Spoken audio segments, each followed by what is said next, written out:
शाक सूप आदि, केवल शाक सूप खाने वाले हैं।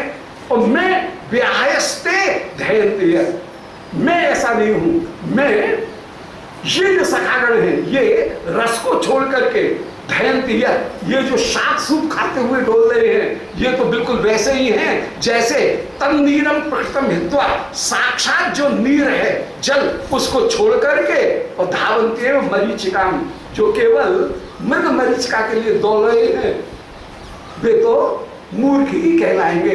तो भैया मेरे शरीर के बनो, मेरे शरीर के रस भोक्ता बनोगे तो यहाँ मैया के इस रसोई घर में भोजन कोठा में आकर के तुमको आनंद की प्राप्ति होगी। तुम सब मेरे चेला बन करके विराजमान हो, मैं सिखाऊं तुमको कैसे भोजन करना है। रबड़ी आए तो धर दे सबरी, राय तो आ जाए तो ना तो, ऐसे यदि रखोगे तो ठीक होगा, तब आनंद की प्राप्ति आएगी। अब मधुमंगल अपनी बाकी बात में जो रसशास्त्र की प्रवीणता है, सर्वशास्त्रज्ञता मधुमंगल में विराजमान है, उसको प्रकट करते हुए कह रहे हैं कि कारणम रस निष्पत्तौ चर्मणा नो इति तज्जगुहु। बोले जो ये कहते हैं कि रस निष्पत्ति में चर्मणा कारण नहीं है, वे लोग रस के तत्व को जानते ही नहीं हैं। चर्मणा किसको कहेंगे? चर्मणा का तात्पर्य है कि पात्र में से स्व पर तटस्थ भाव का त्याग करके रस को ग्रहण कर देना, इसका नाम है चर्मणा।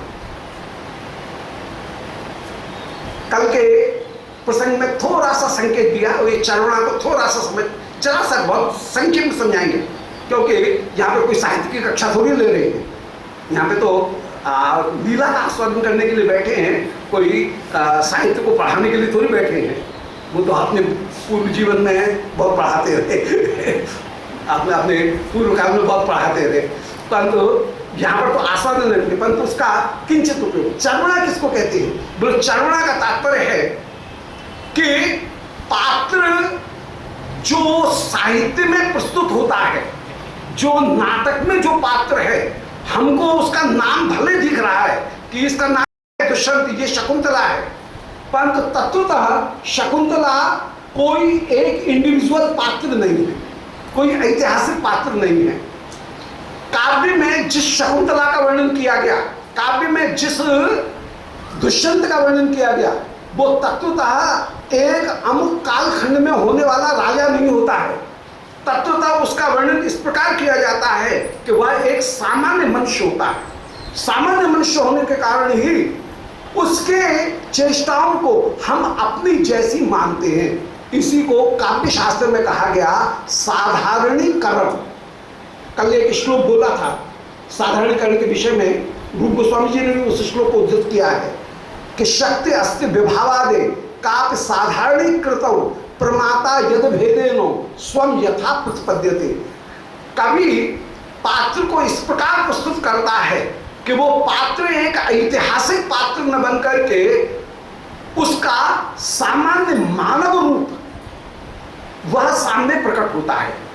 इसीलिए चाहे किसी भी देश की कोई काव्य रचना हो, चाहे किसी भी काल की कोई काव्य रचना हो, हमको आज भी प्रभावित करती है। एक गरीब किसान जब राजा की कहानी सुनता है तो वो भी आनंदित होता है, और एक राजा किसी गरीब की झोपड़ी की कोई कहानी सुनता है तो उससे भी उसको वही आनंद आ जाता है और वो उसका आस्वादन ले लेता है। क्यों? बोले कवि ने पात्र की भले जो सामाजिक परिस्थितियां हैं उनको कहीं बताया हो, परंतु पात्र का जो चित्रण किया है वो इस प्रकार किया है कि वह पात्र स्व पर तटस्थ भाव से रहित हो गया। इसलिए दुष्यंत शकुंतला से प्रीति कर रहा है और हम प्रभावित हो रहे हैं। क्यों? एक भला आदमी तो ऐसा करेगा नहीं। भले आदमी की, एक शिष्ट व्यक्ति की प्रवृत्ति तो ये होगी कि कहीं यदि दो प्रेमी जन आपस में प्रेम व्यवहार कर रहे हैं और वो एकाएक उधर चला भी जाए तो वो मुंह फेर करके दूर हट जाएगा। परंतु काव्य में उल्टी बात है, यहाँ पर पिता और पुत्री एक साथ बैठ करके, एक जगह बैठ करके एक काल में वे रंगमंच के ऊपर होने वाले नाटक का दोनों लोग आस्वादन करते हैं। ऐसा क्यों होता है? ऐसा इसलिए होता है कि जो पात्र वहां पर वर्णन किया गया है वह स्वपद तटस्थ भाव से मुक्त होता है। चर्वणा का तात्पर्य है कि किसी पात्र के व्यक्तिगत स्वरूप को हटा करके उसको एक जनरल मनुष्य के रूप में प्रस्तुत किया जाए, इसका नाम है साधारणीकरण। और ये साधारणीकरण जो जितना कर पाएगा उतना ही वह रस का आस्वादन ले पाता है। यदि कोई अपने स्वार्थ से मुक्त नहीं हुआ है तो उस व्यक्ति का फिर कहीं नाटक में मन नहीं लगेगा, छोड़ छोड़ करके बीच में नाटक छोड़ करके भाग जाएगा। तो पात्र को भी, जो दर्शक है उसको भी स्व पर तटस्थ, ये मेरा है, ये पराया है, ये तटस्थ है, इस भाव से मुक्त होना पड़ेगा। और पात्र जो चित्रित किया गया है वो भी स्व पर तटस्थ भाव से मुक्त हुआ है, इसका नाम है रस की चर्वणा। तो कोई भी पात्र हो, जिस तरह से कवि ने उस पात्र को प्रस्तुत किया है, हम तत्वतः कवि के साथ में साधारणीकरण करते हैं। ऐसा नहीं है। अब जैसे एक दृष्टांत देकर के बात बता रहे हैं, जैसे कोई एक ऐसा नाटक है जिसमें रावण को हीरो बनाया गया हो और राम को विलेन बनाया गया, ऐसा भी तो हो सकता है, उल्टा हो जाए। तो हमारा जो साधारणीकरण होगा वो किससे होगा? न रावण से कुछ लेना है हमको, न राम से कुछ लेना है, सामाजिक को। सामाजिक जो अपना साधारणीकरण करेगा वो किसके साथ में करेगा? सामाजिक का साधारणीकरण कवि के साथ में होगा। श्री रूप गोस्वामी जी ने प्रियालाल को जिस रूप में चित्रित किया, हम रूप गोस्वामी जी के साथ में साधारणीकरण करेंगे, प्रियालाल के साथ में साधारणीकरण नहीं करेंगे। ये रस की ये मूल सिद्धांत की बात है कि दर्शक का, सामाजिक का जो साधारणीकरण होता है वह सर्वदा सर्वदा पात्र के साथ में नहीं होता है। उस पात्र को कवि ने जिस दृष्टि से प्रस्तुत किया है, कवि के साथ में हमारा साधारणीकरण होगा। यदि कवि की कंस के प्रति द्वेष बुद्धि है तो हमारी भी द्वेष बुद्धि हो जाएगी। और कवि की यदि श्री प्रियालाल के साथ में कहीं मित्रता बुद्धि है तो उनके प्रति हमारे मन में भी प्रियता की बुद्धि हो जाएगी। अब ऐसी स्थिति में यदि कोई विलेन जो नायिका को बहुत ज्यादा हैरान कर रहा है, बारह परेशान कर रहा है, और कोई दूसरा पात्र आकर के यदि उस विलेन में, उस खलनायक में एक मुक्का मार दे तो दर्शक को बड़ा संतोष मिलता है, बहुत अच्छा हुआ, बहुत अच्छा हुआ, ताली बजाने लगता है। क्यों? बोले कवि ने जिस तरह से वस्तु को प्रस्तुत किया है, हम कवि के साथ में तत्वतः तादात्म्य प्राप्त करके स्थापित होते हैं। तो मधुमंगल यहाँ पर उसी बात को प्रकट करते हुए कह रहे हैं कि कारणम रस निष्पत्तौ चर्वणेनो इति तज्जगुः। रस निष्पत्ति में चर्वणा करने पर ही रस की निष्पत्ति होती है, रस की प्राप्ति होती है। चर्वणा का तात्पर्य है कि दर्शक भी अपने आप को स्व पर तटस्थ भाव से मुक्त करता है और जो पात्र है वह भी स्व पर तटस्थ भाव से मुक्त होकर के एक सामान्य पात्र के रूप में प्रस्तुत होता है। कवि की उस पात्र के प्रति जो भावना है, कवि जिस भावना से उस पात्र को प्रस्तुत करता हुआ विराजमान है, हम भी उसी तरह से उस पात्र को स्वीकार करते हैं। जहां पर कवि की निष्ठा है वहां पर हमारी भी निष्ठा हो जाएगी। कई जगह, कई फिल्में, कई नाटक ऐसे होते हैं उसमें पुलिस विलेन हो जाती है और चोर जो है उसको हीरो बनाया जाता है। पुलिस जो है वो उल्टी खलनायक के रूप में, तो पुलिस के साथ में दर्शक की जो सहानुभूति है वो सहानुभूति उस समय चोर के साथ में है। वो विलेन के पुलिस के साथ में नहीं होगी, मिलिट्री के साथ में नहीं होगी। उसकी कवि ने जिस तरह से वस्तु को प्रस्तुत करना चाहा उस तरह से प्रस्तुत कर उसको लेना चाहिए।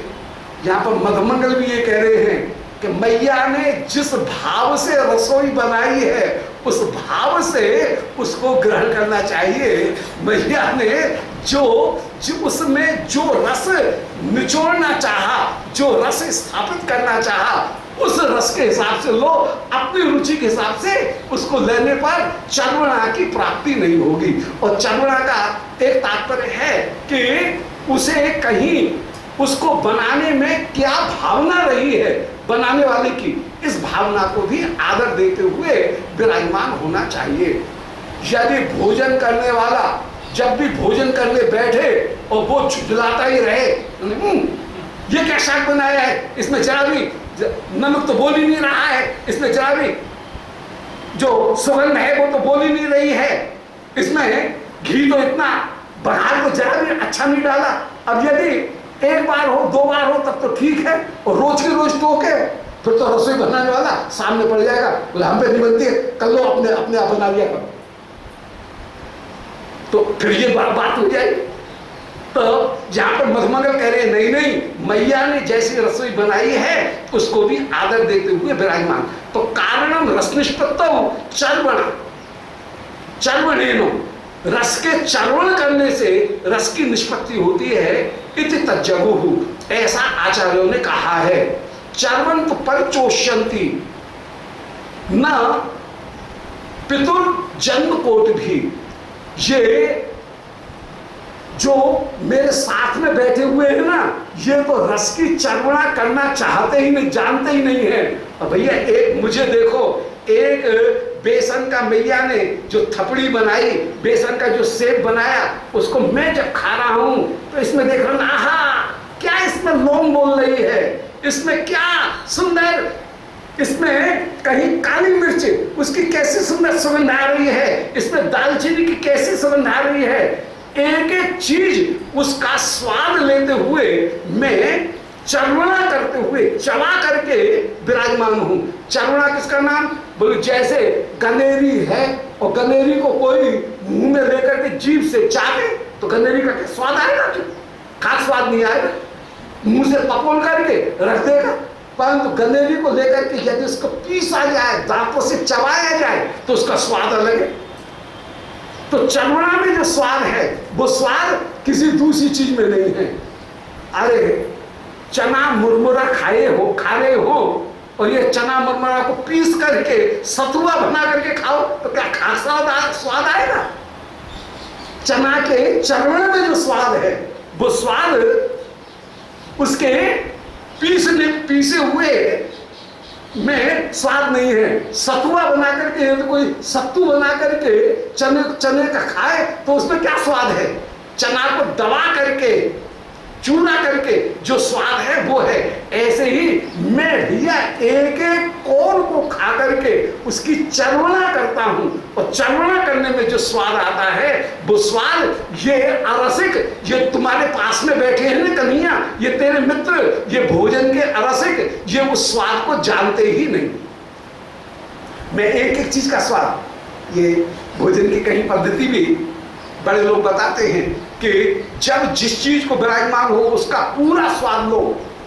पानी को भी पी रहे हैं तो आहा पानी का क्या स्वाद है, क्या रंग है, शब्द स्पर्श रूप रस गंध सबका आस्वादन करते हुए यदि विराजमान हो तो वो वस्तु जैसी लगेगी शरीर में वैसी सामान्य बस लिए और खाए गए पेट भर लिया। वो पिंड जो है उसके द्वारा जो पिचिंडी जो है उस पिचिंडी को भर लिया तो उसमें स्वाद की